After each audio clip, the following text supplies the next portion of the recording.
নমস্কার বন্ধুরা, যা ঠান্ডা পড়েছে এই ঠান্ডা ইচ্ছে করছে কিছু গরম গরম রুটি খাই। একা আছি, তাই অগত্যা নিজেকে বানাতে হবে। আগে জানতাম এটা খুব একটা সহজ কাজ, কিন্তু কাজে যখন নেমে দেখি এটা মোটেও সহজ কাজ নয়। এটা আসলে অনেকটা চাকরির পরীক্ষার মতো। প্রথমত আটাকে ঠিকঠাকভাবে মাখতে হবে, সেখানেই কিন্তু আপনার প্রিলিমিনারি পরীক্ষা শুরু। এরপর প্রিলিমিনারি পরীক্ষায় যখন পাস করবেন তারপরে আসে মেন পরীক্ষা, অর্থাৎ রুটি বেলা। এটাতে যত বেশি মনোযোগ দেবেন তত ভালো ফলাফল করতে পারবেন।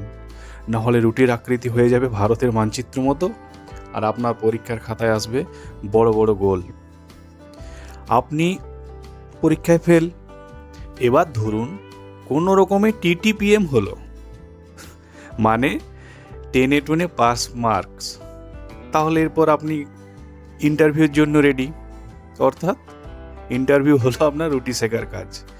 এক্ষেত্রে ইন্টারভিউ বোর্ডে আপনি নিজেকে যত ফাঁপিয়ে নিতে পারবেন ততই ভালো মার্কস পাবেন।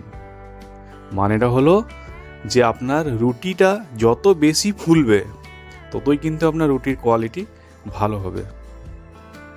ভালো লেগে থাকলে সাবস্ক্রাইব করে দেবেন। ধন্যবাদ।